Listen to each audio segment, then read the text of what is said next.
अजनबी दस्तक। पुराने मकान की खिड़कियां चिरकते हुए डरावनी गूंज उत्पन्न कर रही हैं। जगह जगह की परछाइयां मानो कुछ छुपा रही हों। दीपिका एकांत में अपने पुराने जर्जर घर में बैठी थी। दीपिका का दिल कुछ अनहोनी आशंका से धड़क रहा था। इस जगह की पुरानी हस्तियों की कहानियां उसे हमेशा डराती थीं। तभी अचानक दरवाजे पर दस्तक हुई, धीमी मगर भारी। आवाज ने सन्नाटे को भेद दिया।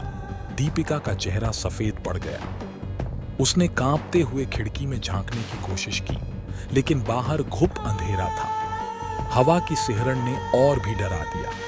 दरवाजे पर दोबारा दस्तक हुई, इस बार धीमे नहीं, तेज और जिद्दी। उसका हाथ दरवाजे की ओर बढ़ा। धीरे धीरे कुंडी को घुमाते हुए उसने जैसे ही दरवाजा खोला, कुर्सियों की तरफ नजर दौड़ाई। वहां कुछ भी नहीं था। हवाओं की तेजी में दरवाजे की दस्तक पीछे छूट चुकी थी। लेकिन तभी पैरों की धीमी सरसराहट पास से गुजरने लगी। उसकी चमड़ी ठंडी पड़ गई। घबराते हुए उसने फौरन दरवाजा बंद किया और अंदर कमरे में खुद को कैद कर लिया। दीपिका कुछ वक्त तक दीवारों से टिककर सांसें थामे बैठी रही। वह निस्सहाय महसूस कर रही थी। उसकी बेचैनी उस रहस्यमयी दस्तक की गूंज बनकर अब उसके कानों में दोबारा उभरने लगी थी। अचानक उसका फोन बजा। स्क्रीन पर एक अनजाना नंबर चमक रहा था। हेलो, उसने हिचकिचाते हुए कहा। दूसरी तरफ से एक गहरी, ठंडी और डरावनी आवाज गूंजी। मैं तुम्हारे पास हूं, उसने कांपते हुए उत्तर दिया। कौन हो तुम? क्या चाहिए? आवाज ने जवाब दिया, तुमने मुझे बुलाया था, दरवाजा खोलकर, अब मैं अंदर हूं। दीपिका को अपनी धड़कनें सपनों की तरह दरकती हुई महसूस हुई। उसने कांपते हाथों से कॉल काट दी और कमरे के सभी दरवाजे, खिड़कियां बंद कर दी। लेकिन यह पर्याप्त नहीं था। लाइटें झपकने लगी।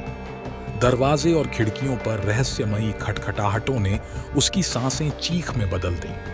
इस भयावह खेल से बचने की हर कोशिश व्यर्थ होती जा रही थी। दीपिका के डर का स्तर अब चरम पर था। कमरे की प्रत्येक दरार से मानो कुछ उसकी ओर बढ़ने की कोशिश कर रहा था। भागते भागते उसकी नजर कोने में रखी एक पुरानी, धूल से भरी किताब पर पड़ी। कुछ सोचकर उसने धीरे धीरे उसे खोला। किताब के पीले पन्ने उसके हाथों में सिहरन पैदा कर रहे थे। उसके भीतर खून से लिखा था, जिसे तुम दरवाजा खोलकर अंदर बुलाओगी, वह कभी नहीं जाएगा। उसने किताब को झटकते हुए बंद किया और अपनी सांस रोक ली। यह कैसे हो सकता है? मैंने तो किसी को नहीं बुलाया। लेकिन उसकी चेतना उसे धोखा देने लगी।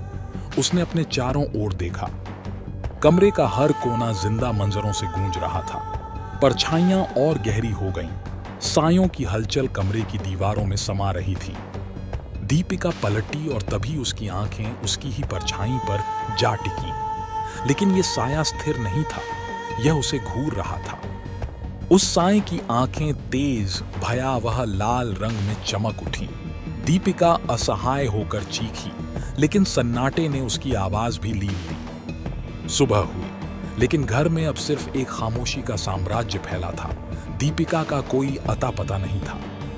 जो लोग मटमैले रंग के इस जर्जर भवन के पास गए, उन्होंने दरवाजे पर खून के निशान और दीवारों पर भयंकर संदेश पढ़े। अब वह अंदर है। यह दृश्य पूरे शहर की अफवाहों में गूंज उठा। जिसने भी दरवाजे पर दस्तक दी थी, उसने केवल अनजानी मुसीबत को अंदर बुलाया। कोई भी उस जगह की ओर मुंह करने की हिम्मत नहीं रखता। लेकिन आप, क्या आप दरवाजे पर दस्तक सुनने के बाद उसे खोलने की जुर्रत करेंगे?